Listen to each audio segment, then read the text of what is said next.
ની current affair સિરીઝમાં આપ સર્વનું હું સ્વાગત કરું છું। સૌપ્રથમ તો ઘણા લાંબા સમયથી ચેનલ ઉપર કોઈ અપડેટ નહોતી અથવા તો કોઈ નવા વિડિયો પબ્લિશ થઈ નહોતા રહ્યા, તો એ બદલ હું આપ સર્વની માફી માંગુ છું। એક નાના ગેપ અથવા તો નાના વેકેશન પછી ફરી આપની સમક્ષ અમે હાજર થયા છીએ અને આ બદલ તમે અમને આપેલ સપોર્ટ અને પ્રેમ બદલ અમે આપ સર્વના ખૂબ ખૂબ આભારી છીએ। તો આજના વિડિયોની આપણે શરૂઆત કરશું આપણા કરંટ અફેર ટોપિકથી જ। ઓક્ટોબર મહિનામાં બનેલ મહત્વપૂર્ણ કરંટ ઘટનાઓની મુખ્ય પરીક્ષા અને પ્રાથમિક પરીક્ષાને અનુલક્ષીને આપણે ચર્ચા કરશું। તો શરૂ કરીએ આજના વિડિયોની મુખ્ય પરીક્ષાને અનુલક્ષીને કરંટ અફેર ઘટનાઓથી। મિત્રો, હાલમાં જ ગુજરાત સરકાર દ્વારા ગુજરાત પબ્લિક યુનિવર્સિટી બિલ 2023 ને વિધાનસભામાંથી પાસ કરવામાં આવ્યું છે। તો આ બિલમાં શું મુખ્ય જોગવાઈ કરેલી છે અને ગુજરાતની કઈ યુનિવર્સિટીઓને પબ્લિક યુનિવર્સિટી રૂપે બિલ અંતર્ગત જાહેર કરવામાં આવી છે તે સર્વની આપણે ચર્ચા કરશું। ટોપિક તમને મુખ્ય પરીક્ષા અને પ્રાથમિક પરીક્ષા બંનેને માટે ખૂબ જ ઉપયોગી છે। તો શરૂ કરીએ ગુજરાત પબ્લિક યુનિવર્સિટી બિલ 2023 ની કેટલીક મુખ્ય જોગવાઈ સાથે। મિત્રો, સૌપ્રથમ તો કુલપતિની ટર્મ 5 વર્ષ માટે બિલ અંતર્ગત જાહેર કરવામાં આવી છે અને એ પણ સુનિશ્ચિત કરવામાં આવ્યું છે કે એક ટર્મ પૂરી કર્યા બાદ પુનઃ ટર્મ માટે કોઈ પણ વ્યક્તિ જે છે ગેરલાયક ઠરશે। મતલબ કે સાતત્યમાં જે છે એ કોઈ પણ વ્યક્તિ કુલપતિ રૂપે નિયુક્ત નહીં થઈ શકે। જો તેને ફરીથી ચૂંટાઈને આવવું હશે તો એક કુલિંગ ગેપ આપવામાં આવશે, પણ હા, આ જ વ્યક્તિ કોઈ અન્ય યુનિવર્સિટીમાં કુલપતિ રૂપે નિયુક્ત થવા માટે લાયક ગણાશે।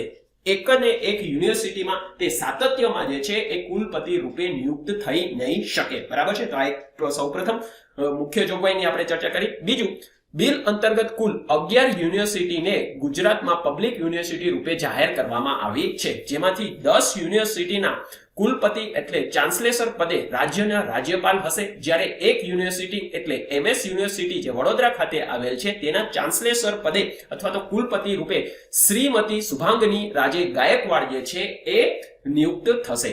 ત્રીજું અને મહત્વપૂર્ણ જોગવાઈ છે, બિલ અંતર્ગત મહિલા અનામતની પણ જોગવાઈ કરવામાં આવી છે। આ અનામત અધ્યાપક પદે, આચાર્ય પદે, યુનિવર્સિટી પ્રોફેસર પદે અને અધ્યક્ષ પદની નિમણૂકમાં 33% જે છે કુલ સીટના મહિલા સભ્યો માટે અનામત રૂપે રાખવામાં આવશે।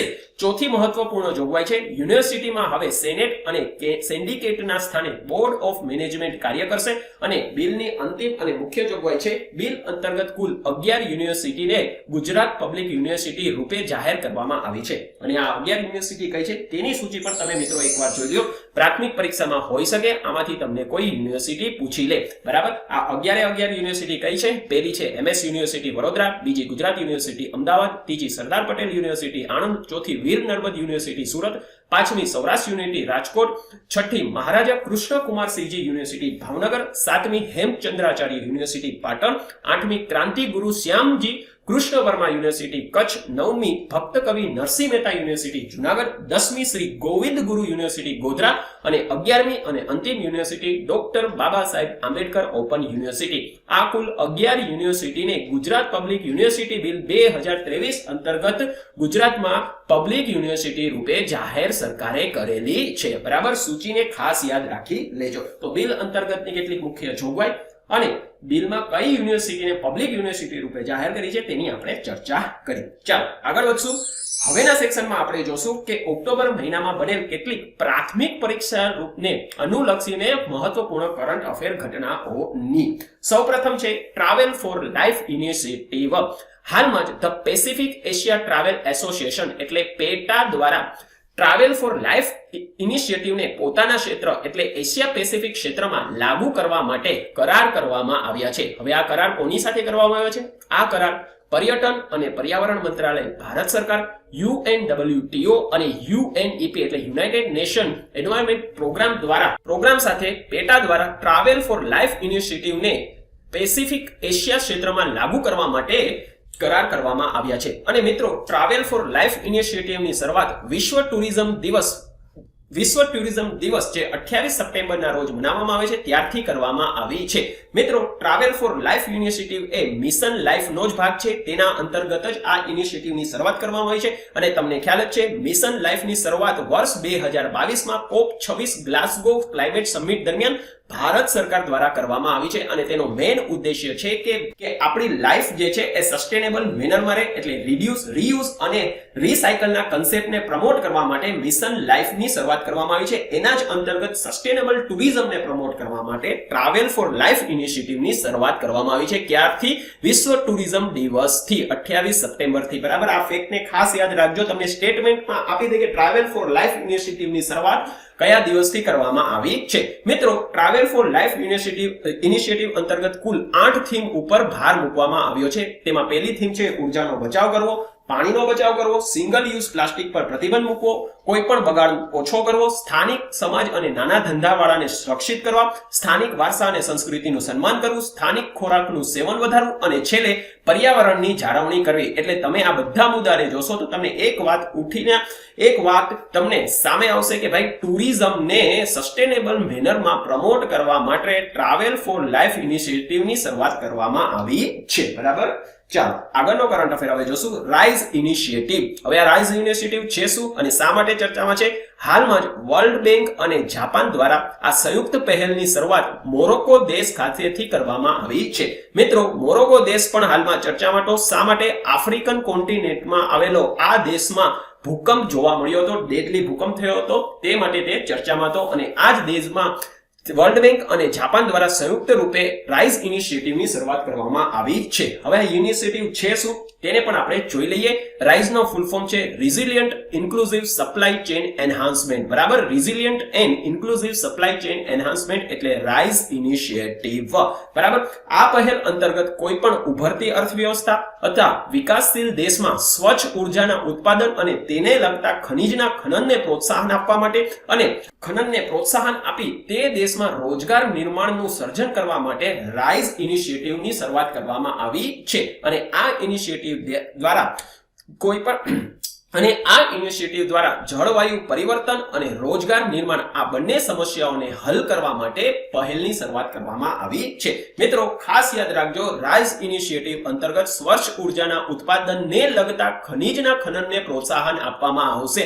એટલે કે ભાઈ સોલાર સેલના નિર્માણ માટે અથવા તો લિથિયમ આયન બેટરીના નિર્માણ માટે જે લિથિયમ આયનની જરૂરત હોય, લિથિયમ ખનિજની જરૂરત હોય, તો તેના ખનનને પ્રોત્સાહન આપવા માટે rise initiative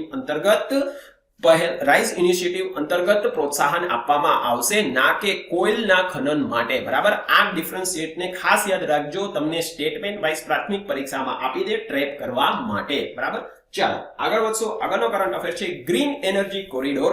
green energy corridor શા માટે ચર્ચામાં છે? હાલમાં જ ભારત સરકાર દ્વારા લડાખમાં ગ્રીન એનર્જી કોરિડોર ફેઝ 2 અંતર્ગત હરિત ઉર્જા માટે ઇન્ટરસ્ટેટ ટ્રાન્સમિશનની મંજૂરી આપવામાં આવી છે, માટે ચર્ચામાં છે. હવે આ ગ્રીન એનર્જી કોરિડોર છે શું? ગ્રીન એનર્જી કોરિડોર અંતર્ગત કોઈ પણ ગ્રીન એનર્જીનું ઉત્પાદન કરતા રાજ્યમાંથી તે ઉર્જાને ભારત ગ્રીડ સાથે જોડવામાં આવે છે. બરાબર, ફરીથી કહું છું, હરિત ઉર્જાના ઉત્પાદન કરતા રાજ્યમાં હરિત ઉર્જાને ભારત ગ્રીડ સાથે જોડવામાં આવે છે. તેનો જ આ ગ્રીન એનર્જી કોરિડોર કહેવામાં આવે છે અને આ પ્રોજેક્ટનો અમલ પાવર ગ્રીડ દ્વારા થઈ રહ્યો છે. મિત્રો, અહીંયા વાત થઈ રહી છે ફેઝ 2 ની. બરાબર, ફેઝ 2 માં લડાખ રાજ્યને ઉમેરો કરવામાં આવ્યો છે.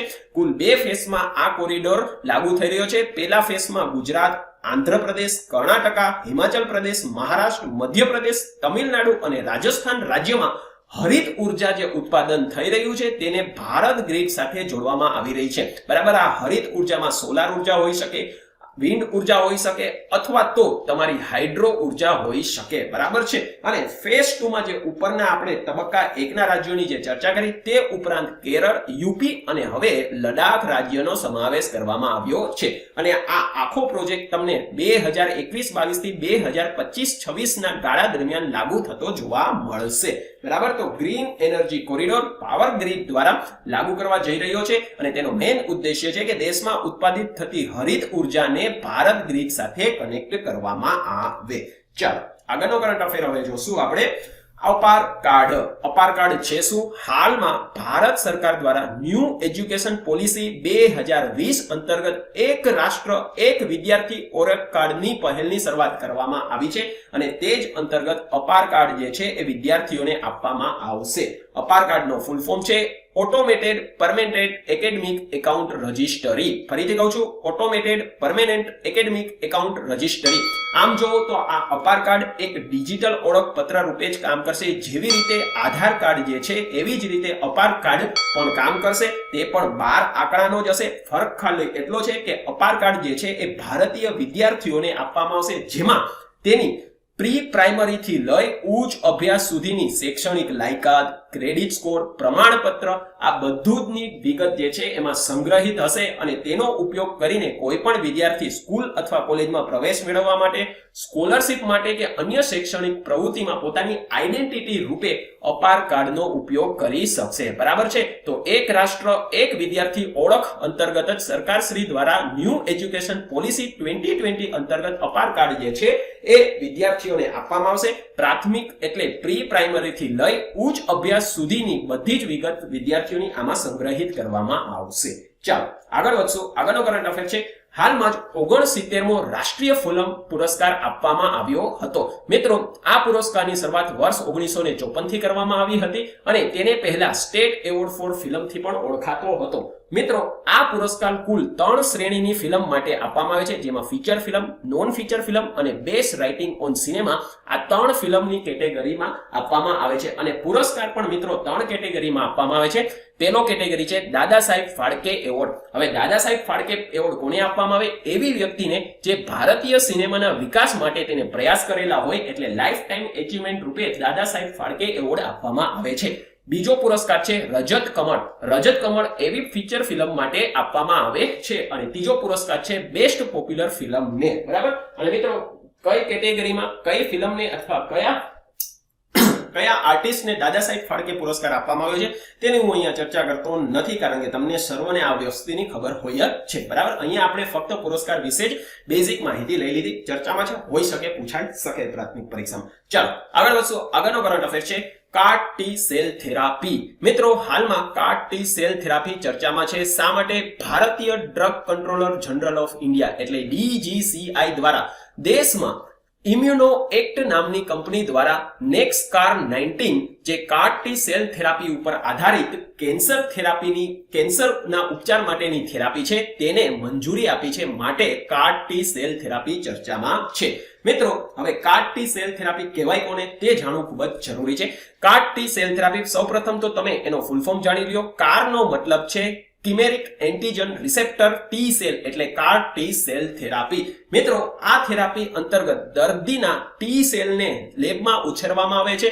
બાદમાં આ ઉછેર કરેલા ટી સેલને કેન્સર સેલના નાશ કરવા માટે દર્દીના શરીરમાં ફરીથી દાખલ કરવામાં આવે છે. અને મિત્રો, આ ટી સેલ તમને WBC નો ભાગ રૂપે જ જોવા મળશે, જે તમને બોન મેરોમાં જોવા મળશે. બરાબર છે? ટી સેલ એ WBC નો જ ભાગ છે અને તેનું મુખ્ય કાર્ય છે કે આપણા શરીરને રોગ પ્રતિકારક શક્તિ પણ વધારવી, સાથે જ સાથે આપણા શરીર ઉપર કોઈ જીવાણુ અથવા તો વાયરસનો હુમલો થાય તો તે સામે આપણા શરીરનું રક્ષણ કરવું. બરાબર છે? તો CAR T સેલ થેરાપી અંતર્ગત આવા ટી સેલને દર્દીના શરીરમાંથી લેવામાં આવે, તેને લેબમાં ઉછેર કરવામાં આવે અને ફરીથી જે છે એ દર્દીના શરીરમાં ઇન્ફ્યુઝ કરવામાં આવે, જેથી તે કેન્સરના સેલને ટાર્ગેટ કરી તેનો નાશ કરી શકે. મિત્રો, આ થેરાપીના કેટલાક ફાયદા પણ છે અને આ થેરાપીની કેટલીક લિમિટેશનો પણ છે. તો બંનેની ચર્ચા કરી લઈએ. સૌપ્રથમ આપણે તેના ફાયદા જોઈ લઈએ. મિત્રો, આ થેરાપી અંતર્ગત દર્દીના શરીરમાંથી ટી સેલને લઈ અને ફરીથી તેને ઇન્સર્ટ કરવામાં આવતા હોવાથી આ થેરાપી હાલમાં ઉપયોગ લેવાતી કેમોથેરાપી અથવા તો તમે ઓરલ થેરાપી કરતા ખૂબ જ જે છે એ કારગત અને લેસ ઇન્વેન્સિવ એટલે પેનફુલ ઓછી છે. બરાબર? જ્યારે તમે તેનું લિમિટેશન જોશો તો લિમિટેશનમાં સૌપ્રથમ આપણને આ થેરાપી હાલમાં ખૂબ જ કોસ્ટલી પડે છે, કારણ કે તેનું ચલણ એટલું નથી. બીજું, આ થેરાપી અંતર્ગત ટી સેલને લેબમાં ઉછેરવામાં આવતા હોવાથી ભવિષ્યમાં લાંબા ગાળામાં એની શું આપણા શરીર ઉપર નેગેટિવ અસર થશે તેની આપણને હજી સુધી ખબર નથી, કારણ કે ઇવોલ્વિંગ ફેઝમાં આ થેરાપી અત્યારે કામ કરી રહી છે. તો આ બે જે છે તેની મુખ્ય લિમિટેશન છે. બરાબર? તો CAR T સેલ થેરાપી અંતર્ગત હાલમાં જ ઇમ્યુનો એક્ટ કંપની દ્વારા જે નેક્સકાર 19 કેન્સરના ઉપચાર માટેની થેરાપી કંપની દ્વારા બનાવવામાં આવી છે તેને DGCI દ્વારા મંજૂરી આપવામાં આવી છે. માટે જ આ થેરાપી ચર્ચામાં છે. બરાબર? બંને યાદ રાખજો, ઇમ્યુનો એક્ટ નામની કંપની દ્વારા નેક્સકાર 19 થેરાપીનું નામ છે, જે CAR T સેલ થેરાપી ઉપર આધારિત છે. બરાબર? ચાલો આગળ વધીએ. સાયક મિશન. હાલમાં જ નાસા દ્વારા લઘુગ્રહ સાયકના અભ્યાસ માટે સાયક મિશન છોડવામાં આવ્યું છે અને આ સાયક લઘુગ્રહ તમને મંગળ અને ગુરુ ગ્રહ વચ્ચે પરિક્રમા કરતો જોવા મળશે. મિત્રો, સાયક મિશન જે છે લઘુગ્રહ એટલે એસ્ટ્રોઇડના અભ્યાસ કરવા માટે મોકલવામાં આવ્યું છે. એવું નથી કે આ પહેલી વાર જે છે કોઈ પણ એસ્ટ્રોઇડના અભ્યાસ કરવા માટે મિશન મોકલવામાં આવ્યું. મિત્રો, આ પહેલા પણ એસ્ટ્રોઇડના અભ્યાસ કરવા માટે વિવિધ અવકાશી સંસ્થા દ્વારા મિશન છોડવામાં આવ્યા છે. તો આ સાયક મિશન અને આ પહેલા છોડવામાં આવેલા એસ્ટ્રોઇડ મિશન વચ્ચે શું ફરક હતો? મિત્રો, આ પહેલા જેટલા પણ એસ્ટ્રોઇડના અભ્યાસ કરવા માટે મિશન છોડવામાં આવ્યા હતા ને તે એસ્ટ્રોઇડના પથ્થર અને તેના બરફનો અભ્યાસ કરતું હતું. જ્યારે સાયક મિશનનો મેઇન ઉદ્દેશ્ય છે કે સાયક મિશનના નિર્માણ માટે જવાબદાર ધાતુનો અભ્યાસ કરવો. તમને મિત્રો ખબર જ છે કે એસ્ટ્રોઇડ જે છે એ કોઈ પણ ગ્રહમાંથી અલગ પડેલો જ એક ભાગ છે. જો આપણે એસ્ટ્રોઇડના નિર્માણ માટે જે ધાતુ જવાબદાર છે તેનો અભ્યાસ કરી શકીએ તો તે આપણે આપણા ગ્રહ કેવી રીતે નિર્માણ થયું તેમાં પણ લાગુ કરી શકીએ. બરાબર. સાયક મિશનનો મેઇન ઉદ્દેશ્ય સાયક નામના લઘુગ્રહના નિર્માણ માટે જવાબદાર ધાતુનો અભ્યાસ કરવાનો છે અને આ સાયક લઘુગ્રહ તમને મંગળ અને ગુરુ વચ્ચે પરિક્રમા કરતો જોવા મળશે. બરાબર. મિશન એ નાસા દ્વારા છોડવામાં આવેલું છે. બરાબર. આ ફેક્ટને પણ યાદ રાખજો. ચાલો આગળ વધશું. આગળનો કરંટ અફેર છે. હાલમાં જ ગ્લોબલ ઇન્ટરનેટ ફ્રીડમ રિપોર્ટ જાહેર કરવામાં આવ્યો છે. આ રિપોર્ટ ફ્રીડમ હાઉસ નામની સંસ્થા દ્વારા જાહેર કરવામાં આવ્યો છે. રિપોર્ટની મુખ્ય બાબત જોશું. રિપોર્ટની કેટલીક મુખ્ય બાબતને હવે આપણે જોશું. છેલ્લા 13 વર્ષથી વૈશ્વિક સ્તરે ઇન્ટરનેટ સ્વતંત્રતામાં સતત ઘટાડો જોવા મળી રહ્યો છે. બરાબર. કારણ ગમે તે હોઈ શકે. બીજું શીર્ષક આ રિપોર્ટનું છે freedom on the net 2023 the repressive power of artificial intelligence. મિત્રો, રિપોર્ટ અંતર્ગત કોઈ પણ દેશમાં ઇન્ટરનેટની ફ્રીડમ કેટલી છે તે 1 થી 100 વચ્ચે તે કન્ટ્રીને અંક આપીને માપવામાં આવે છે. જેમ વધુ અંક એમ વધુ સ્વતંત્રતા. બરાબર. પ્રથમ નંબર ઉપર વિશ્વમાં છે ફિનલેન્ડ રિપોર્ટ મુજબ જે 94 અંક ધરાવે છે, જ્યારે અંતિમમાં તમને ચીન, મ્યાનમાર અને ઈરાનમાં તમને ઇન્ટરનેટ ફ્રીડમ જોવા નહીં મળે. જ્યારે ભારત જે છે આ રિપોર્ટ મુજબ 50 અંક સાથે મધ્યમાં ઊભું છે. મિત્રો, અહીંયા હું તમને એક સવાલ પૂછી રહ્યો છું. આપ સર્વ મને કમેન્ટ સેક્શનમાં એનો આન્સર આપજો. તમારા મતે ભારતમાં ઇન્ટરનેટ ફ્રીડમને અસર કરતા કયા પરિબળો અથવા તો કારણો છે? બરાબર. ભારતમાં ઇન્ટરનેટ ફ્રીડમને અસર કરતા કયા કારણો અથવા પરિબળ છે તે આપ સર્વ મને કમેન્ટ સેક્શનમાં કહો. આ પહેલા મેં ઘણીવાર ચર્ચા કરેલી છે આ બાબતની. ચાલો આગળ વધીએ. આગળનો કરંટ અફેર છે વર્લ્ડ યુનિવર્સિટી રેન્કિંગ. હાલમાં ટાઈમ્સ હાયર એજ્યુકેશન દ્વારા વર્લ્ડ યુનિવર્સિટી રેન્કિંગ જાહેર કરવામાં આવ્યું છે. મિત્રો, વર્લ્ડ યુનિવર્સિટી રેન્કિંગમાં QS યુનિવર્સિટી રેન્કિંગ પણ તમને સામેલ થતું જોવા મળશે. પણ અહીંયા આપણે ચર્ચા કરી રહ્યા છીએ ટાઈમ્સ હાયર એજ્યુકેશન દ્વારા જાહેર થતું વર્લ્ડ યુનિવર્સિટી રેન્કિંગની કેટલીક મુખ્ય બાબત જોઈ લઈએ. હાલની આ 20મી આવૃત્તિ છે, જેમાં 108 દેશની 1904 યુનિવર્સિટીનો સમાવેશ કરવામાં આવ્યો છે. રેન્કિંગ માટે કુલ 13 સૂચકાંકનો ઉપયોગ કરવામાં આવે છે, જેને 4 ક્ષેત્રમાં વિભાજિત કરવામાં આવ્યા છે. હવે આ કયા 4 ક્ષેત્ર છે? 4 ક્ષેત્રમાં શિક્ષણ, સંશોધન, આંતરરાષ્ટ્રીય દ્રષ્ટિકોણ અને છેલ્લું છે વિશ્વભરના વિદ્યાર્થી અને શિક્ષકની તે યુનિવર્સિટીમાં રહેલ સંખ્યાના આધાર ઉપર કોઈ પણ યુનિવર્સિટીનું રેન્કિંગ આપવામાં આવે છે. રેન્કિંગ મુજબ વિશ્વની સૌથી બેસ્ટ યુનિવર્સિટી ઓક્સફોર્ડ યુનિવર્સિટી છે. દ્વિતીય નંબર ઉપર સ્ટેનફોર્ડ યુનિવર્સિટી આવશે, જ્યારે તૃતીય નંબર ઉપર તમને MIT સામેલ થયેલી જોવા મળશે. ભારત વિશે આપણે આ રિપોર્ટમાં શું બાબત કરેલી છે તે પણ જોઈ લઈએ. ભારત કુલ 91 સંસ્થા સાથે આ રેન્કિંગમાં ચોથા નંબર ઉપર સામેલ છે. મિત્રો, આપણે ચીનથી પણ આ રેન્કિંગમાં આગળ નીકળી ગયા છીએ અને ભારતમાં તમને best university Indian institute of science Bangalore જોવા મળશે, જે વૈશ્વિક તેનો અંક જોશો તો 201 થી 250 માં આવશે. બરાબર. તો world university ranking time higher education દ્વારા જે જાહેર કરવામાં આવે છે તેની આપણે વાત કરી. અહીંયા આપણે QS યુનિવર્સિટી રેન્કિંગની વાત નથી કરી. બરાબર. અને પરીક્ષામાં તમને ગૂગલી મૂકવા માટે પૂછી લે એટલે એકવાર સવાલને વ્યવસ્થિત વાંચજો. ટાઈમ્સ હાયર એજ્યુકેશનનું રેન્કિંગ પૂછ્યું છે કે તમને QS યુનિવર્સિટીનું રેન્કિંગ પૂછ્યું છે? બરાબર. એ મુજબ જ પછી આન્સર ટીક કરજો. બરાબર. ચાલો આગળ વધીએ. મિત્રો, હવેના સેક્શનમાં આપણે ચર્ચા કરશું મહિનાના કેટલાક મહત્વપૂર્ણ દિવસ અને તેની થીમની. સર્વપ્રથમ દિવસ છે વિશ્વ અહિંસા દિવસ. દર વર્ષે 2 ઓક્ટોબરને વિશ્વ અહિંસા દિવસ રૂપે મનાવવામાં આવે છે અને 2 ઓક્ટોબર એટલે અહિંસાના પૂજારી અને આપણા રાષ્ટ્રપિતા શ્રી ગાંધીજીનો જન્મ દિવસ. મિત્રો, આ દિવસની ઉજવણીની શરૂઆત વર્ષ 2004 માં ઈરાનના વતની અને નોબેલ પુરસ્કાર વિજેતા શિરીન ઇબદી દ્વારા આ દિવસ ઉજવવામાં આવે તે માટે પ્રસ્તાવ મૂકવામાં આવ્યો હતો અને તે પ્રસ્તાવનો સ્વીકાર વર્ષ 2007માં યુનિયન જનરલ એસેમ્બલી દ્વારા કરવામાં આવ્યો હતો. એટલે વર્ષ 2007 થી 2 ઓક્ટોબરને વિશ્વ એટલે આંતરરાષ્ટ્રીય ડે ઓફ નોન વાયોલન્સ રૂપે ઉજવવામાં આવે છે. બરાબર, ફેક્ટને યાદ રાખી લેજો. આ વર્ષની કોઈ વિષય વસ્તુ આમાં છે નહીં એટલે એ યાદ રાખવાની જરૂરત નથી. ચાલો આગળ વધશું. વર્લ્ડ નેચર ડે દર વર્ષે 3 ઓક્ટોબરને વર્લ્ડ નેચર ડે રૂપે ઉજવવામાં આવે છે અથવા વર્લ્ડ નેચર કન્ઝર્વેશન ડે રૂપે ઉજવવામાં આવે છે. બંને વસ્તુ એક જ છે. આ વર્ષની વિષય વસ્તુ હતી forest and livelihood sustaining people and planet. બરાબર, વિષય વસ્તુને ખાસ યાદ રાખજો, અહીંયા વિષય વસ્તુ આપેલી છે માટે. આગળનો કરંટ અફેર જોશું. વર્લ્ડ સ્પેસ વીક દર વર્ષે 4 થી 10 ઓક્ટોબર દરમિયાન વર્લ્ડ સ્પેસ વીક ઉજવવામાં આવે છે. આ વર્ષની વિષય વસ્તુ છે સ્પેસ એન્ડ આંતરશિપ. મિત્રો, આ દિવસ ઉજવવા પાછળનું મેઇન ઉદ્દેશ્ય છે કે 4 ઓક્ટોબર 1957 ના રોજ માનવ ઇતિહાસનો પ્રથમ કૃત્રિમ સેટેલાઇટ સ્પુતનિક 1 ને છોડવામાં આવ્યો હતો, જ્યારે 10 ઓક્ટોબર 1957 ના રોજ યુએન સ્પેસ ટ્રીટી ઉપર હસ્તાક્ષર કરવામાં આવ્યા હતા. એટલે આ બંને દિવસના મહત્વને ધ્યાનમાં રાખીને 4 ઓક્ટોબર થી 10 ઓક્ટોબરના અઠવાડિયાને વર્લ્ડ સ્પેસ વીક રૂપે ઉજવવામાં આવે છે અથવા મનાવવામાં આવે છે અને સ્પેસ બાબતે લોકોમાં જાગૃતતા લાવવા માટે આ વીક ઉજવવામાં આવે છે. ચાલો આગળનો દિવસ હવે આપણે જોશું. વર્લ્ડ એનિમલ વેલફેર ડે દર વર્ષે 4 ઓક્ટોબરને વર્લ્ડ એનિમલ વેલફેર ડે રૂપે ઉજવવામાં આવે છે. આ વર્ષની વિષય વસ્તુ છે ગ્રેટ ઓર સ્મોલ લવ ધેમ ઓલ. ગ્રેટ ઓર સ્મોલ એનિમલની વાત થઈ રહી છે. ગ્રેટ ઓર સ્મોલ લવ ધેમ ઓલ. લવ. બરાબર, 4 October world animal welfare day. આગળનો દિવસ હવે આપણે જોશું.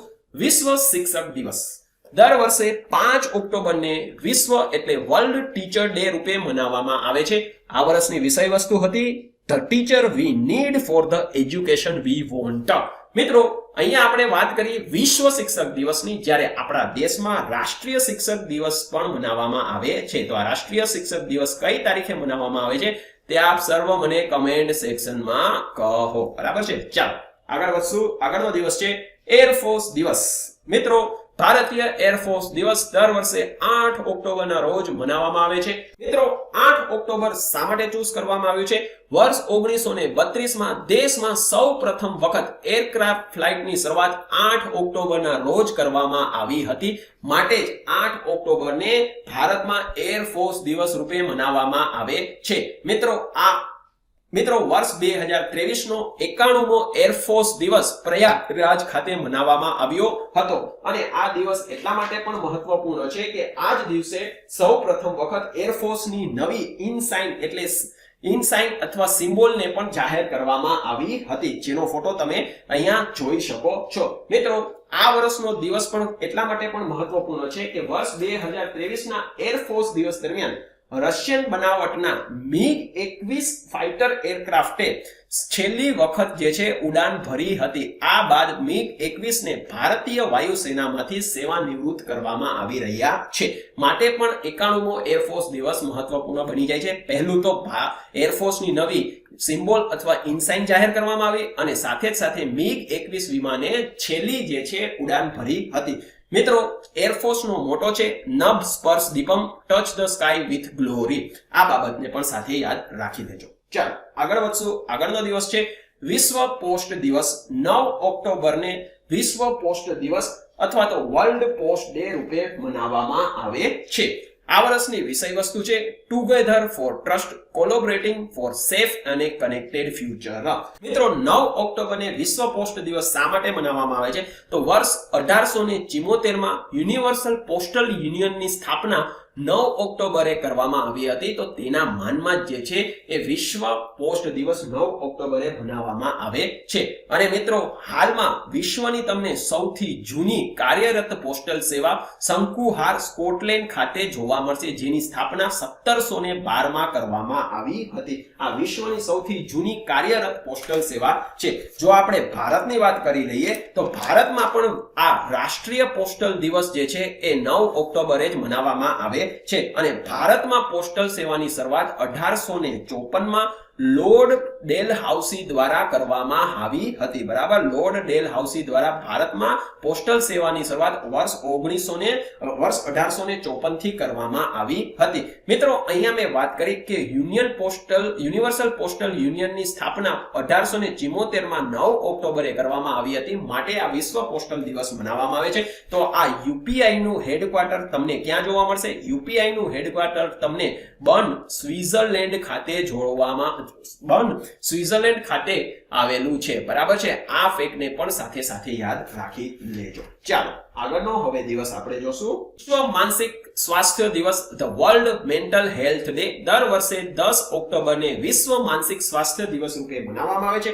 આ વર્ષની વિષય વસ્તુ હતી mental health is a universal human right. બરાબર. ચાલો આગળનો દિવસ છે આંતરરાષ્ટ્રીય કન્યા દિવસ. દર વર્ષે 11 ઓક્ટોબરને આંતરરાષ્ટ્રીય international day of the girl child રૂપે મનાવવામાં આવે છે. આ વર્ષની વિષય વસ્તુ હતી invest in a girl right, our leadership, our well being. મિત્રો, આ દિવસની ઉજવવાની શરૂઆત શા માટે કરવામાં આવી હતી? તો વર્ષ 1995 માં વર્લ્ડ કોન્ફરન્સ ઓફ વુમનનું આયોજન બેઇજિંગ ચાઇના ખાતે કરવામાં આવ્યું હતું અને આ સભા દરમિયાન Beijing declaration on right of woman અને ગર્લને સ્વીકૃતિ આપવામાં આવી હતી અને તે મહિલા હક પરનો સૌપ્રથમ આંતરરાષ્ટ્રીય ઘોષણાપત્ર હતું. તો આ ઘોષણાપત્ર 11 ઓક્ટોબરે જાહેર કરવામાં આવ્યું હોવાથી 11 ઓક્ટોબરને આંતરરાષ્ટ્રીય કન્યા દિવસ રૂપે મનાવવામાં આવે છે. મિત્રો, આ દિવસ મનાવવા પાછળનો મેં તમને ઇતિહાસ કહ્યો. ચાલો આગળ વધશું. આગળનો દિવસ છે international day for disaster reduction. દર વર્ષે 13 ઓક્ટોબરને international day for disaster reduction રૂપે મનાવવામાં આવે છે. આ વર્ષની વિષય વસ્તુ હતી fighting inequality for resilient future. દિવસ મનાવવાની શરૂઆત સૌપ્રથમ 1999 થી કરવામાં આવી છે. મિત્રો, વિશ્વમાં ડિઝાસ્ટર રિડક્શનને ઘટાડવા માટે અથવા તો રેઝિલિયન્ટ ઇન્ફ્રાસ્ટ્રક્ચરને પ્રમોશન કરવા માટે વર્ષ 2015 માં the Sendai framework for disaster risk રિડક્શનને સ્વીકારવામાં આવ્યું છે. મિત્રો, આ ઉપરાંત ભારત સરકાર દ્વારા વિશ્વમાં રેઝિલિયન્ટ ઇન્ફ્રાસ્ટ્રક્ચરના પ્રમોશન કરવા માટે વર્ષ 2019 માં યુએન ક્લાઇમેટ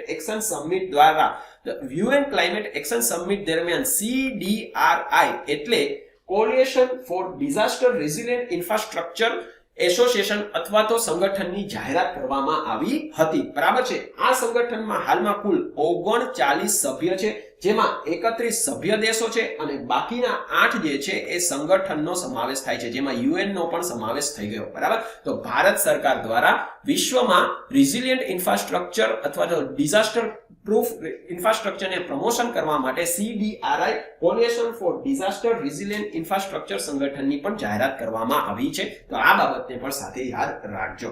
આગળનો દિવસ હવે જોશું વિશ્વ પ્રવાસી પક્ષી દિવસ, વર્લ્ડ માઇગ્રેટરી બર્ડ ડે. દર વર્ષે 14 ઓક્ટોબરને વિશ્વ પ્રવાસી પક્ષી દિવસ રૂપે મનાવવામાં આવે છે. આ વર્ષની વિષય વસ્તુ હતી વોટર સસ્ટેનિંગ બર્ડ લાઈફ. ચાલો આગળના દિવસની હવે આપણે ચર્ચા કરશું વર્લ્ડ ફૂડ ડે. દર વર્ષે 16 ઓક્ટોબરના રોજ વર્લ્ડ ફૂડ ડે મનાવવામાં આવે છે અને આ દિવસની ઉજવણીની શરૂઆત UNFO ની સ્થાપનાની માનમાં કરવામાં આવે છે. 16 ઓક્ટોબરના રોજ United Nation food and agriculture ઓર્ગેનાઇઝેશનની સ્થાપના કરવામાં આવી હતી. માટે જ આ દિવસને વર્લ્ડ ફૂડ દિવસ રૂપે મનાવવામાં આવે છે. આ વર્ષની થીમ હતી water is a life is a food, leave no one behind. બરાબર છે. આ થીમને ખાસ યાદ રાખજો. દિવસ ઉજવવા પાછળનો મેઇન ઉદ્દેશ્ય છે કે વિશ્વમાં ટકાઉ એટલે સસ્ટેનેબલ ખેતીને પ્રોત્સાહન આપવું, ખોરાકના બગાડને ઘટાડવો, ખાદ્ય સુરક્ષાને પ્રોત્સાહન આપવું અને આરોગ્યપ્રદ ખોરાકને પ્રોત્સાહન આપવું. બરાબર. તો આ 4 બાબતને લઈને વિશ્વમાં દર વર્ષે 16 ઓક્ટોબરને વર્લ્ડ ફૂડ ડે રૂપે ઉજવવામાં આવે છે. મિત્રો, અહીંયા મેં તમને વાત કરી UNFAO એટલે United Nation food and agriculture ઓર્ગેનાઇઝેશનની. તો હવે આ ઓર્ગેનાઇઝેશનની સ્થાપના મેં કહ્યું એમ 16 ઓક્ટોબરના રોજ 1945 માં કરવામાં આવી હતી, જેનું તમને હેડક્વાર્ટર ક્યાં જોવા મળશે? રોમ, ઇટલી ખાતે તેનું હેડક્વાર્ટર તમને જોવા મળશે. બરાબર. તો આ બાબતને પણ તમે ખાસ યાદ રાખી લેજો. ચાલો આગળ વધીએ. આગળનો દિવસ છે international day for the eradication of poverty. દર વર્ષે 17 ઓક્ટોબરના international day for the eradication of poverty રૂપે મનાવવામાં આવે છે. આ વર્ષની વિષય વસ્તુ હતી ડિસેન્ટ વર્ક અને સોશિયલ પ્રોટેક્શન. બરાબર, થીમ શું હતી? ડિસેન્ટ વર્ક અને સોશિયલ પ્રોટેક્શન. ચાલો, આગળનો દિવસ છે રાષ્ટ્રીય પોલીસ સ્મૃતિ દિવસ. ભારતમાં 21 ઓક્ટોબરને રાષ્ટ્રીય પોલીસ દિવસ રૂપે મનાવવામાં આવે છે. રાષ્ટ્રીય પોલીસ સ્મૃતિ દિવસ શા માટે? તો કે વર્ષ 1959માં ભારત તિબેટ સીમા પર, હા મિત્રો, ભારત અને તિબેટ, ચીને તિબેટને હડપી લીધું હતું, માટે હવે આપણી બોર્ડર ચીન સાથે છે, પણ હાલમાં હજી પણ તિબેટ જે છે એ ચીનના ઓક્યુપેશન અંતર્ગત જ છે, એટલે આપણી સીમા ચીન સાથે નથી, આપણી સીમા તિબેટ સાથે છે. વર્ષ 1959માં ભારત તિબેટ સીમા પર ચોકી કરી રહ્યા ભારતીય પોલીસના જવાનો ઉપર ચીન દ્વારા ઉત્તર લડાખના હોટ સ્પ્રિંગ ક્ષેત્રમાં અચાનક હુમલો કરવામાં આવ્યો હતો, જેમાં ભારતીય પોલીસના 10 જવાન શહીદ થયા હતા. માટે જ 21 ઓક્ટોબરને તેમના બલિદાનના માનમાં ભારતમાં રાષ્ટ્રીય પોલીસ સ્મૃતિ દિવસ રૂપે મનાવવામાં આવે છે. અને આ જ દિવસે રાષ્ટ્રીય પોલીસ મેમોરિયલ ખાતે પરેડનું આયોજન કરવામાં આવે છે. રાષ્ટ્રીય પોલીસ મેમોરિયલ તમને ચાણક્યપુરી, નવી દિલ્હી ખાતે જોવા મળશે. બરાબર છે, ખાસ યાદ રાખજો, રાષ્ટ્રીય પોલીસ મેમોરિયલ ચાણક્યપુરી, નવી દિલ્હી ખાતે આવેલ છે અને ત્યાં જ દર વર્ષે રાષ્ટ્રીય પોલીસ સ્મૃતિ દિવસ નિમિત્તે પરેડનું આયોજન કરવામાં આવે છે. બરાબર, તો તે પાછળનો આપણે ઇતિહાસ જાણ્યો. રાષ્ટ્રીય પોલીસ મેમોરિયલ ક્યાં આવેલું છે તેની પણ સાથે આપણે ચર્ચા કરી. ચાલો, આગળનો દિવસ જોશું સંયુક્ત રાષ્ટ્ર યુએન ડે. દર વર્ષે 24 ઓક્ટોબરના રોજ સંયુક્ત રાષ્ટ્ર દિવસ મનાવવામાં આવે છે. આ વર્ષની વિષય વસ્તુ હતી equality, freedom and justice for all. વર્ષ 1945માં 24 ઓક્ટોબરના રોજ યુએન ચાર્ટરની આપણે સ્વીકૃતિ કરી હતી અને યુએન ચાર્ટર અંતર્ગત જ સંયુક્ત રાષ્ટ્રની સ્થાપના કરવામાં આવી હતી, માટે જ 24 ઓક્ટોબરને સંયુક્ત રાષ્ટ્ર દિવસ રૂપે મનાવવામાં આવે છે. ચાલો, આગળનો દિવસ જોશું હવે વિશ્વ પોલિયો દિવસ. દર વર્ષે 24 ઓક્ટોબરને વિશ્વ પોલિયો દિવસ રૂપે મનાવવામાં આવે છે અને આ વર્ષની વિષય વસ્તુ હતી અ હેલ્ધીયર ફ્યુચર ફોર મધર અને ચિલ્ડ્રન. બરાબર, આ વર્ષની વિષય વસ્તુ શું હતી? અ હેલ્ધીયર ફ્યુચર ફોર મધર અને ચિલ્ડ્રન. તો મિત્રો, આ સાથે જ મહિનાના મહત્વપૂર્ણ દિવસની આપણે ચર્ચા અહીંયા સમાપ્ત કરીએ છીએ. આગળના સેક્શનમાં આપણે ચર્ચા કરશું મહિના દરમિયાન બનેલ મહત્વપૂર્ણ રમતગમત ઘટનાઓની. મિત્રો, આ મહિનામાં જ એશિયન ગેમ સ્પર્ધાનું આયોજન કરવામાં આવ્યું હતું. એશિયન ગેમ જે એશિયાડ થી પણ ઓળખાય છે અને તેનું આયોજન પણ દર 4 વર્ષે જ કરવામાં આવે છે અને ઓલિમ્પિક બાદની તે બીજા નંબરની સૌથી મોટી રમત છે. એશિયન ગેમની મિત્રો શરૂઆત જે છે 1951માં થઈ હતી અને પહેલી એશિયન ગેમનું આયોજન નવી દિલ્હી ખાતે થયું હતું. બરાબર મિત્રો, આ 19મી એશિયન ગેમનું આયોજન હતું અને ક્યાં થયું હતું? ચીનના હેંગઝાઉ ખાતે. બરાબર, અને આ પહેલા 18મી એશિયન રમતનું આયોજન ઇન્ડોનેશિયા જકાર્તા શહેર ખાતે થયું હતું, જ્યારે 20મી એટલે આવનારી એશિયન ગેમ જે 4 વર્ષ પછી યોજાશે તે જાપાનના નાગોયા શહેર ખાતે યોજાશે. બરાબર, તો આ કેટલીક મેં તમને બેઝિક માહિતી આપી. 19મી એશિયન ગેમનું સૂત્ર અથવા મોટો હતું heart to heart at future. ખાસ યાદ રાખજો, heart to heart at future, અને તેના મસ્કોટ હતો કોંગ કોંગ, લી આન લિન અને ચેન ચેન. આ ત્રણેય કેરેક્ટર જે છે એ ચાઇનાની માઇથોલોજી કથામાં તમને જોવા મળશે. મિત્રો, 19મા એશિયન ગેમમાં ભારતીય કોન્ટિજન્ટનું લીડ જે છે શ્રી હરમંતસિંહ અને શ્રુષિ લવલીના બોર્ગોહન દ્વારા કરવામાં આવ્યું હતું. મિત્રો, 19મી એશિયન ગેમ જે છે એ ભારતીય રમત ઇતિહાસમાં એક માઇલસ્ટોન લઈને આવી છે. શા માટે? પહેલીવાર ભારતીય ટીમે 100 મેડલને પાર કર્યા છે અને ઘણી બધી રમતમાં જે છે આપણે સૌ પ્રથમ મેડલ લઈને આવ્યા છે અને પ્રાથમિક પરીક્ષા માટે આપણી માટે એ જ મહત્વપૂર્ણ છે. કયા ક્ષેત્રમાં મેડલ લેતા આવ્યા એ જરૂરી નથી, પણ કયા ક્ષેત્રમાં પહેલી વખત આપણે મેડલ લઈને આવ્યા છીએ તે ખૂબ જ મહત્વપૂર્ણ છે. તો આ વર્ષની 19મી એશિયન ગેમમાં સૌપ્રથમ વખત આપણે 3000 મીટર સ્ટીપલ ચેઝમાં મેડલ જીતેલો છે અને આ પણ ગોલ્ડ. બરાબર, તો શ્રી અવિનાશ સાંભલેએ આપણને સૌપ્રથમ વખત ગોલ્ડ મેડલ 3000 મીટર સ્ટીપલ ચેઝમાં લઈને આવ્યા છે. એવી જ રીતે ગોલ્ફમાં સૌપ્રથમ વખત આપણને ગોલ્ડ મેડલ કોઈ ભારતીય ખેલાડી અને તે પણ મહિલા શ્રુષિ અદિતિ અશોકે અપાવી હતી. એવી જ રીતે જેવલિન થ્રોમાં મેલ અને ફિમેલ બંને જેમાં આપણને ગોલ્ડ મેડલ મળ્યો છે. મેલમાં તો તમને ખબર જ છે, આપણા ગોલ્ડન બોય નીરજ ચોપડા લઈને આવ્યા છે, જ્યારે મહિલામાં જે છે એ શ્રી અનુ રાણી જે છે ગોલ્ડ મેડલ જીતીને આવી છે. એવી જ રીતે 4x400 ની મેન્સ રિલેમાં પણ સૌ પ્રથમ વખત ભારતીય ટીમ જે છે ગોલ્ડ મેડલ જીતીને આવી છે. તો આ ચારેય ઘટનાઓ તમે ખાસ યાદ રાખજો, પ્રાથમિક પરીક્ષામાં તમને આમાંથી ક્વેશ્ચન પૂછાઈ શકે. આ ઉપરાંત ભારતની ક્રિકેટ ટીમ જે છે તેને પણ ગોલ્ડ મેડલ જીત્યો છે. પહેલી વખત એશિયન ગેમમાં ક્રિકેટનું આગમન થયું અને પહેલો જ ગોલ્ડ આપણે જીત્યા. એવી જ રીતે ભારતની રાષ્ટ્રીય રમત હોકીમાં મિત્રો પુરુષ અને મહિલા બંને હોકી ટીમે જે છે લાંબા વર્ષના અંતરાલ પછી ગોલ્ડ મેડલ જીતીને લાવી છે. બરાબર, તો આ ફેક્ટને સાથે સાથે યાદ રાખી લેજો. એશિયન ગેમ 19મી એશિયન ગેમનું આયોજન ચીનના હેંગજાઓ ખાતે, 18મી નું આયોજન ઇન્ડોનેશિયા જકાર્તા ખાતે થયું હતું અને હવે પછીની આવનાર એશિયન ગેમ 20મી એશિયન ગેમનું આયોજન જાપાનના નાગોયા શહેર ખાતે થવાનું છે. બરાબર, ફેક્ટને યાદ રાખજો. મિત્રો આગળ વધીએ. આગળનો મહત્વપૂર્ણ કરંટ અફેર છે ફીડે વર્લ્ડ કપ. હાલમાં જ મિત્રો ભારતીય ખેલાડી રોનક સંઘવાણીએ FIDE world cup junior rapid chess championship 2023 tournament જીતી લીધી છે. મિત્રો ફીડે વર્લ્ડ કપની સ્થાપના વર્ષ 2000 માં કરવામાં આવી હતી અને આ ટુર્નામેન્ટ વર્લ્ડ ચેસ ચેમ્પિયનશિપમાં ક્વોલિફાય થવા માટે ખૂબ જ મહત્વપૂર્ણ માનવામાં આવે છે. ફીડે જેનો ફૂલ ફોર્મ છે ધ ઇન્ટરનેશનલ ચેસ ફેડરેશન, જેની સ્થાપના 1924 માં કરવામાં આવી હતી અને તેનું વડું મથક તમને લુશાને સ્વિટ્ઝરલેન્ડ ખાતે જોવા મળશે. તો આ સાથે મિત્રો ઓક્ટોબર મહિનાના કેટલા મહત્વપૂર્ણ રમત-ગમત અફેરની આપણે ચર્ચા કરી. હવે આગળના આપણે સેક્શનમાં જોશું મહત્વપૂર્ણ ઘટનાઓ જે વન લાઇનર રૂપે છે પણ પ્રાથમિક પરીક્ષા માટે આપણને ખૂબ જ ઉપયોગી છે.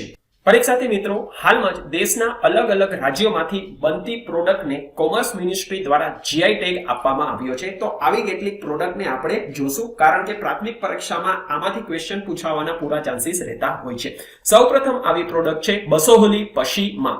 આ પ્રોડક્ટ તમને કથુઆના મનોહર જિલ્લો જે જમ્મુ કાશ્મીર સ્થિત આવેલો છે ત્યાં પ્રોડક્ટ બનાવવામાં આવે છે. બસોલી પશીમા એટલે હાથ બનાવટની સાલ છે જે તેના અસાધારણ નરમાઈ, સુંદરતા અને ઓછા વજન માટે ખૂબ જ મશહૂર છે. અને પશીમા સાલ જે છે એ પશીમા ઘેટામાંથી ઊનમાંથી બનાવવામાં આવે છે. બરાબર, ત્યાં તમને જોવા મળશે કથુઆના મનોહર જિલ્લા જમ્મુ કાશ્મીર ખાતેથી. બીજી જ આવી પ્રોડક્ટ જમ્મુ કાશ્મીર રાજ્યની છે કલારી ચીઝ. કલારી ચીઝ જે તમને જમ્મુના ઉધમપુર જિલ્લામાં જોવા મળશે.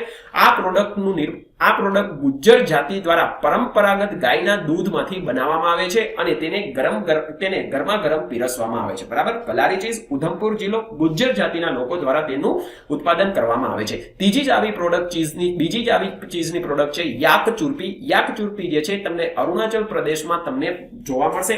તે યાકના દૂધમાંથી ચીઝ બનાવેલી પ્રોડક્ટ છે અને તે તેના ઉચ્ચ પ્રોટીન, ઓમેગા 3 ફેટી એસિડ અને એન્ટીઓક્સિડન્ટ માટે પ્રખ્યાત છે. કલારી ચીઝ ઉધમપુર જિલ્લો જમ્મુ કાશ્મીરમાં ગુજ્જર જાતિના લોકો દ્વારા ગાયના દૂધમાંથી બનાવવામાં આવે છે, જ્યારે યાક ચુરપી જે ચીઝ જે છે તે અરુણાચલ પ્રદેશમાં તમને યાકના દૂધમાંથી જોવા મળશે. યાક તમને મિત્રો લદ્દાખમાં પણ જોવા મળશે. બરાબર, પણ આ પ્રોડક્ટ તમને અરુણાચલ પ્રદેશમાં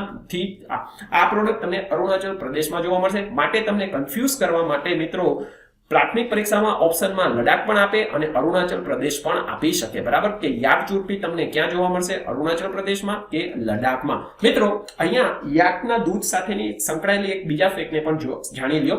હાલમાં જ અરુણાચલ પ્રદેશના ન્યુકડુંગ ખાતે દેશનું સૌપ્રથમ યાકના દૂધનું પાર્લર જે છે એ ICAR દ્વારા શરૂ કરવામાં આવ્યું છે. અત્યાર સુધી તમને દેશમાં ગાયનું દૂધ, ભેંસનું દૂધ, ઊંટનું દૂધ તો મળતું હતું, હવેથી તમને યાકનું દૂધ પણ પાર્લરમાં જોવા મળશે. બરાબર, તો આ ફેક્ટને પણ સાથે યાદ રાખજો.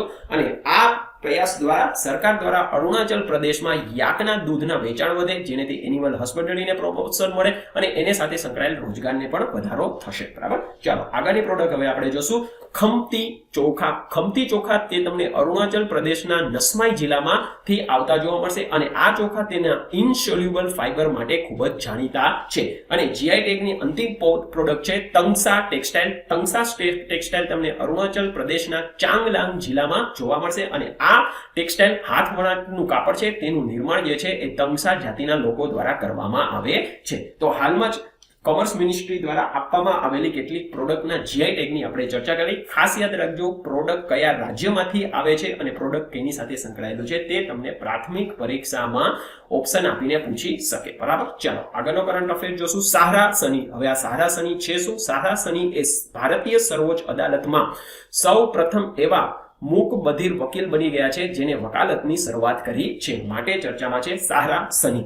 ઓપરેશન અજય. હાલમાં જ ભારત સરકાર દ્વારા ઇઝરાયલમાં ફસાયેલા ભારતીય નાગરિકોને પરત લાવવા માટે ઓપરેશન અજયની શરૂઆત કરી છે. બરાબર, તમને મિત્રો ખ્યાલ જ છે 7 ઓક્ટોબરના રોજ હમાસ ટેરરિસ્ટ ઓર્ગેનાઇઝેશન દ્વારા ઇઝરાયલ ઉપર હુમલો કરવામાં આવ્યો હતો, જેના પ્રતિસ્વાદમાં ઇઝરાયલ દ્વારા ગાઝા પટ્ટી ઉપર અત્યારે આક્રમણ થઈ રહ્યું છે. તો તેમાં ફસાયેલા ભારતીય લોકોને નીકાળવા માટે ભારત સરકાર દ્વારા ઓપરેશન અજયની શરૂઆત કરવામાં આવી છે. મિત્ર, અહીંયા સાથે સાથે આપણે પાછલા કેટલાક વર્ષોમાં ભારત સરકાર દ્વારા અલગ અલગ ઓપરેશનો જે શરૂ કરવામાં આવ્યા હતા, ચાહે રાહત બચાવ હોય અથવા તો આવા કોન્ફ્લિક્ટ ઝોનમાં ફસાયેલા લોકોને લાવવા માટેના ઓપરેશન હોય, તેને પણ સાથે એકવાર રિવાઇઝ કરી લઈએ. અહીંયા તમે સ્ક્રીન ઉપર જેટલા પણ ઓપરેશન પાછલા કેટલાક વર્ષોમાં ભારત સરકાર દ્વારા કરવામાં આવ્યા છે તેની વિગત આપેલી છે. એકવાર તમે વિડીયોને પોઝ કરીને બધા જ ઓપરેશનને લખી લેજો, એવું હોય તો સ્ક્રીનશોટ પણ તમે લઈ લેજો. બરાબર, ચાલો આગળનો કરંટ અફેર જોશું. National framework for climate service. ટૂંક સમયમાં દેશની પ્રથમ રાષ્ટ્રીય સ્તરની હવામાન સંબંધિત સેવા IMD દ્વારા જાહેર કરવામાં આવશે અને તે છે national framework for climate service. National framework for climate service એ global framework for climate service પર આધારિત છે અને આ ફ્રેમવર્ક દેશના મહત્વપૂર્ણ ક્ષેત્ર જેમ કે ખેતી, ઉર્જા, બચાવ રાહત, સ્વાસ્થ્ય અને પાણી પુરવઠા જેવા ક્ષેત્રને હવામાન સંબંધિત આગોતરી માહિતી આપશે. માટે ડિઝાસ્ટર દરમિયાન આવા બધા જ ક્ષેત્રો બચાવ રાહતનો હોય, સ્વાસ્થ્યનું હોય કે પાણી પુરવઠાનું હોય, જો તેની ટાઈમલી ક્લાઇમેટ સર્વિસ હવામાન સંબંધિત માહિતીઓ મળે તો બેકઅપ પ્લાન રહી શકે. બરાબર, તો આ સેવા national framework for climate service તે ગ્લોબલ ફ્રેમવર્ક ફોર ક્લાઇમેટ સર્વિસનો જ ભાગ છે અને IMD દ્વારા તેને જાહેર કરવામાં આવશે. બરાબર, એ હેલ્પલાઇન પ્રોગ્રામ. હાલમાં જ ડિપાર્ટમેન્ટ ઓફ એનિમલ હસબન્ડરી અને ડેરી દ્વારા ઝારખંડ રાજ્યમાં એ હેલ્પલાઇન પ્રોગ્રામની શરૂઆત કરવામાં આવી છે. એ હેલ્પલાઇન પ્રોગ્રામ જે છે એ એક્રિડેટ એજન્ટ ફોર હેલ્થ અને એક્સટેન્શન ઓફ લાઇવસ્ટોક પ્રોડક્શન કાર્યક્રમ છે, જેના અંતર્ગત મહિલાઓને પશુ માટેના વીમા, આધાર ટેગ, રસી પ્રમાણપત્ર જેવી પ્રવૃત્તિમાં એજન્ટ રૂપે સામેલ કરીને રોજગાર નિર્માણ ઉપર ભાર મૂકવામાં આવશે. બરાબર છે, એ હેલ્પલાઇન પ્રોગ્રામ અંતર્ગત શું કરવામાં આવશે કે ભાઈ જેટલા પણ લાઇવ સ્ટોક એટલે પશુધન છે તેના વીમા લેવાના હોય, એને આધાર ટેગ આપવાના હોય કે રસી પ્રમાણપત્ર આપવાનું હોય, તેમાં મહિલાઓને એજન્ટ તરીકે લઈ અને આ કાર્યક્રમ કરવામાં આવશે. અને આ ક્યાંથી શરૂ કરવામાં આવ્યું છે? ઝારખંડ રાજ્યમાંથી શરૂ કરવામાં આવ્યું છે. ખાસ યાદ રાખજો. ચાલો આગળનો કરંટ અફેર છે વીમા વાહક. હાલમાં જ IRDA દ્વારા મહિલા કેન્દ્રિત વીમા ડિસ્ટ્રીબ્યુશન ચેનલ વીમા વાહકની શરૂઆત કરવામાં આવી છે અને આ વીમા વાહક જે છે એ વીમા વિસ્તાર અંતર્ગત શરૂ કરવામાં આવ્યું છે. બરાબર, તો બે કાર્યક્રમ હાલમાં સરકાર દ્વારા શરૂ કરવામાં આવ્યો છે, ખાસ કરીને મહિલાઓને રોજગાર વધુ આપી શકાય તે માટે. પેલું વીમા વાહક અને બીજું એ હેલ્પલાઇન પ્રોગ્રામ. ચાલો આગળ વધશું. બીજો કરંટ અફેર જોશું. P2E ઇનિશિયેટિવ એટલે પાસપોર્ટ ટુ અર્નિંગ ઇનિશિયેટિવ. વર્ષ 2022માં આ પહેલની શરૂઆત કરવામાં આવી હતી. આ પહેલ યુનિસેફ ભારત અને યુવા અને પાર્ટનર સંગઠન દ્વારા સંયુક્ત રૂપે શરૂ કરવામાં આવી છે. આ ઇનિશિયેટિવ અંતર્ગત યુવાઓને કૌશલ્ય અભ્યાસ મફત પૂરો પાડવામાં આવે છે અને આ યુવાની વયમર્યાદા 18 થી 29 વચ્ચે હોવી જોઈએ. ઉદ્દેશ્ય ઇનિશિયેટિવ ચાલુ કરવા પાછળનો એ છે કે યુવાઓમાં સુસંગત કૌશલ્ય દ્વારા નાણાકીય સાક્ષરતા અને ડિજિટલ ઉત્પાદકતા વધારવામાં આવે. બરાબર, પાસપોર્ટ ટુ અર્નિંગ ઇનિશિયેટિવનો મેઇન ઉદ્દેશ્ય આ છે જેથી તે વિદેશમાં કોઈ પણ દેશમાં જાય તો તેની રોજગારની ક્ષમતા અને રોજગારની નિર્માણની તક જે છે એ વધી શકે. બરાબર છે, આ મેઇન ઉદ્દેશ્ય છે. કોના દ્વારા શરૂ કરવામાં આવ્યું છે? યુનિસેફ ભારત અને યુવા અને પાર્ટનર NGO દ્વારા. ચાલો આગળનો કરંટ અફેર જોશું. મેરા યુવા ભારત ઇનિશિયેટિવ. હાલમાં જ ભારત સરકાર શ્રી દ્વારા માય ભારત સ્વાસ્થ્ય સંસ્થાની સ્થાપનાની મંજૂરી આપવામાં આવી છે, જેનો ઉદ્દેશ્ય છે કે દેશના યુવાઓ માટે વન સ્ટોપ સોલ્યુશન મળી રહે તે માટે માળખાગત સુવિધા પૂરી પાડવી.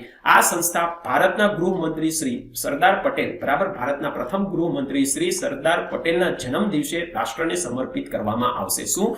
મેરા યુવા Bharat my Bharat autonomous body અથવા સ્વાયત્ત સંસ્થા. ચાલો આગળ વધશું. કુલશેખર પટ્ટણીનમ. હવે કુલશેખર પટ્ટણીનમ શા માટે ચર્ચામાં છે? ઈસરો દ્વારા તમિલનાડુના કુલશેખર પટ્ટણીનમ ખાતે દેશનું બીજું સ્પેસ પોર્ટનું નિર્માણ કાર્ય શરૂ કરવામાં આવ્યું છે, માટે આ ક્ષેત્ર ચર્ચામાં છે. દ્વારા નિર્મિત SSLV એટલે સ્મોલ સેટેલાઇટ લોન્ચ વ્હીકલના લોન્ચ માટે જ ઉપયોગ કરવામાં આવશે. બરાબર. તો હાલમાં દેશમાં જે શ્રી હરિકોટા છે તે બાદ હવે કુલેશ્વરી પટ્ટણીનમ ખાતે જે છે એ બીજું સ્પેસ પોર્ટ ખોલવામાં આવશે, જેનું નિર્માણ કાર્ય ઈસરો દ્વારા શરૂ કરી દેવામાં આવ્યું છે. ખાસ લોકેશન યાદ રાખજો, તે તમિલનાડુ સ્થિત આવેલ છે. ચાલો આગળનો કરંટ અફેર જોશું. ભારત અને શ્રીલંકા વચ્ચે ફેરી સેવા. હાલમાં જ ભારતના નાગપટ્ટિનમ જે તમિલનાડુ સ્થિત આવેલ છે અને શ્રીલંકાના કંકેસથુરાઈ જે શ્રીલંકાના જફના સ્ટેટમાં આવેલ છે તે વચ્ચે ફેરી સેવા શરૂઆત કરવામાં આવી છે. મિત્રો, ભારતના નાગપટ્ટિનમ અને શ્રીલંકાના કંકેસથુરાઈ વચ્ચે ઓલરેડી ફેરી સેવા ચાલતી હતી, પણ શ્રીલંકામાં જે ગૃહ યુદ્ધ LTT દ્વારા છેડવામાં આવ્યું હતું તે બાદ જે છે આ ફેરી સેવા બંધ કરી દેવામાં આવી હતી અને તે સમયે ચેરિયા પાણી ફેરી સેવાના નામે આ ફેરી સેવા ચાલતી હતી. હવે ફરીથી આ જ ફેરી સેવાને શરૂ કરવામાં આવી છે, જેથી બે દેશ વચ્ચે સસ્તા દરે અને એફોર્ડેબલ ભાવે જે છે એ ટ્રાન્સપોર્ટેશન સેવા મળી રહે. આગળનો કરંટ અફેર જોશું. બી મોર મિલ્ક ચળવળ. હાલમાં જ અમૂલ દ્વારા યુવા વર્ગમાં દૂધના ચલણને પ્રોત્સાહન આપવા માટે બી મોર મિલ્ક ચળવળની શરૂઆત કરવામાં આવી છે. હાલમાં જ મિત્રો ભારત સરકાર દ્વારા કેટલીક CPSE કંપનીઓને નવરત્ન દરજ્જો આપવામાં આવ્યો છે, જેમાં ઇરકોન અને રાઇટ્સ બે કંપનીનો સમાવેશ થયો છે. આ બંને કંપનીને નવરત્ન દરજ્જો આપવામાં આવ્યો છે. મિત્રો, વખતો વખત ભારત સરકાર દ્વારા સેન્ટ્રલ પબ્લિક સેક્ટર યુનિટને નવરત્ન, મિની રત્ન અને રત્ન એવોર્ડ આપવામાં આવતો હોય છે, અને આ બધા વચ્ચે શું ફરક છે આ પહેલા પણ મેં તમને સમજાવ્યું છે. ફરીથી એકવાર એને રિવાઇઝ કરી લઈએ. તમારી સામે સ્ક્રીનમાં જે છે મિની રત્ન, નવરત્ન અને રત્ન કંપનીઓ વચ્ચે શું ફરક છે તે મેં બતાવેલું છે. એવું હોય તો એકવાર એનો સ્ક્રીનશોટ રાખી લ્યો. ઘણી વખત જે છે પરીક્ષામાં આમાંથી ક્વેશ્ચન પૂછાતા હોય છે અને પૂછાયેલા પણ છે. બરાબર. ચાલો આગળ વધીએ. હાથી પગો. હાલમાં જ લાઓ PDR એ વિશ્વનો 19મો અને પશ્ચિમી પેસિફિક ક્ષેત્રનો બીજો એવો દેશ બની ગયો છે જેને પોતાના દેશમાંથી હાથી પગા રોગને નાબૂદ કર્યો છે. વર્ષ 2023માં બાંગ્લાદેશ જે છે એ પશ્ચિમી એશિયા પેસિફિકનો પહેલો દેશ એવો બન્યો હતો કે જેને પોતાના દેશમાંથી હાથી પગો નાબૂદ કર્યો હતો, અને હવે બીજો દેશ એ લાઓ બન્યો છે. બરાબર. ખાસ યાદ રાખજો. કટી બિહુ. કટી બિહુને કોંગાલી બિહુથી પણ ઓળખવામાં આવે છે, અને તે કટી મહિનાના પહેલા દિવસ એટલે ઓક્ટોબર મહિનાના પહેલા દિવસે આ ઉજવાતો તહેવાર છે. આ દિવસ એ ચોખાની લણણી અને નવા પાકના વાવેતર સાથે સંકળાયેલ છે. મિત્રો, બિહુ મુખ્યત્વે 3 પ્રકારના તમને જોવા મળશે: રોંગલી બિહુ, ભોગલી બિહુ અને કટી બિહુ. અને બિહુ તમને આસામ, ઝારખંડ અને ઓડિશા ખાતે ઉજવાતો તહેવાર છે. ખાસ કરીને આસામમાં જે છે એ બિહુ ખૂબ જ ખાસ કરીને આસામનો એ પ્રમુખ તહેવાર છે. બરાબર. પણ એવું નથી, ઝારખંડ અને ઓડિશામાં પણ બિહુ તહેવાર ઉજવાતો હોય છે. બરાબર. ચાલો આગળ વધશું. હવે મિત્રો, મહિનાના કેટલાક યુદ્ધ કવાયતની આપણે ચર્ચા કરી લઈએ. બરાબર.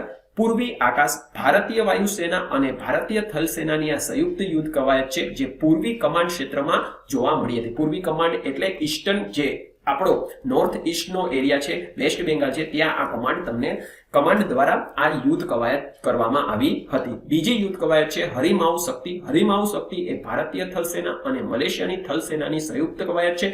તેની 6ઠ્ઠી આવૃત્તિનું ઉમરોઈ મેઘાલય ખાતે આયોજન થયું હતું. સાંપ્રિત 11. સાંપ્રિત એ ભારત અને બાંગ્લાદેશની થલસેનાની સંયુક્ત કવાયત છે. 11મી આવૃત્તિનું ઉમરોઈ મેઘાલય ખાતે આયોજન થયું હતું.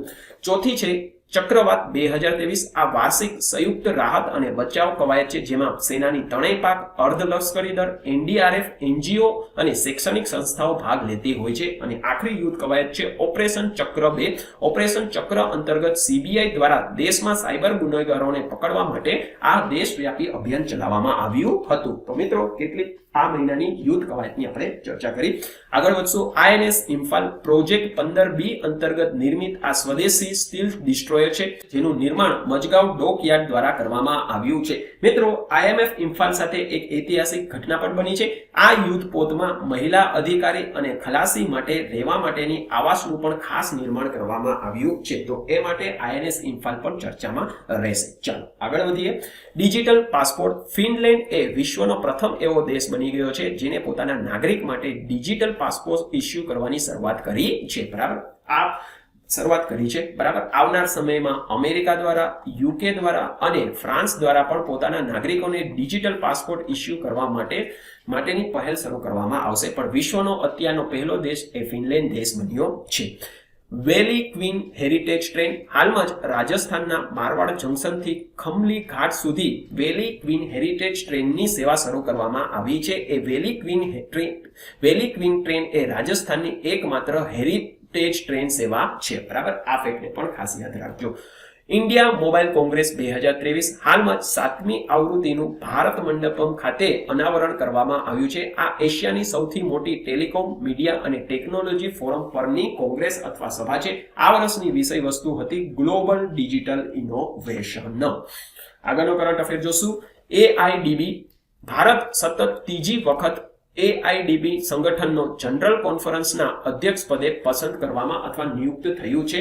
આ સંગઠનની સ્થાપના વર્ષ 1977માં કરવામાં આવી હતી, જેનું વડું મથક તમને કુઆલાલંપુર મલેશિયા ખાતે જોવા મળશે અને આ સંગઠનમાં કુલ 26 દેશો છે, બરાબર. ચાલો, સેટેલાઇટ ઇન્ટર સર્વિસ ભારતની સૌપ્રથમ satellite internet service Reliance Jio દ્વારા શરૂ કરવામાં આવી છે, બરાબર. ફેકને ખાસ યાદ રાખજો. સેટેલાઇટ ઇન્ટરનેટ સર્વિસની શરૂઆત ભારતમાં સૌપ્રથમ રિલાયન્સ જીઓ કંપની દ્વારા કરવામાં આવી છે. અને આપણા ઓક્ટોબર મહિનાનો આખરી કરંટ અફેર કસ્તુરી કોટન ભારત પહેલ. હાલમાં જ આ પહેલ અંતર્ગત વેબસાઇટની શરૂઆત કરવામાં આવી છે. આ પહેલ કાપડ મંત્રાલય, કોટન કોર્પોરેશન ઓફ ઇન્ડિયા અને ટેક્સટાઇલ સંગઠનનું સંયુક્ત સાહસ છે. આ પહેલ અંતર્ગત ભારતમાં ઉત્પાદિત કપાસને કસ્તુરી કોટન બ્રાન્ડ નામ અને લોગો આપવામાં આવશે, જેથી ભારતના કોટનની જે સફેદતા, નરમાઈ, શુદ્ધતા અને ચમક છે, જેના ગુણો માટે ભારતીય કોટન ફેમસ છે, તેને ઇઝીલી ઇન્ટરનેશનલ માર્કેટમાં અલગથી તારવી શકાય. અને કસ્તુરી કોટન બ્રાન્ડ અંતર્ગત ભારતમાં ઉત્પાદિત થતા બધા જ કપાસને વેચવામાં આવશે, જેથી ભારતીય કોટનની એક બ્રાન્ડ ઊભી થાય અને વેલ્યુ એડિશન પણ આપણે કરી શકીએ, બરાબર. તો મિત્રો, આજના કરંટ અફેર સિરીઝમાં આપણે કેટલાક ઓક્ટોબર મહિના દરમિયાન બનેલ મહત્વપૂર્ણ ઘટનાઓની ચર્ચા કરી. ફરી આપની સમક્ષ એક નવા કરંટ અફેર વિડીયો સાથે હાજર થઈશ. ત્યાં સુધી આપના અને આપના પરિવારનો ખ્યાલ રાખજો, સ્વસ્થ રહેજો, સુરક્ષિત રહેજો. Keep watching, keep learning. વંદે માતરમ.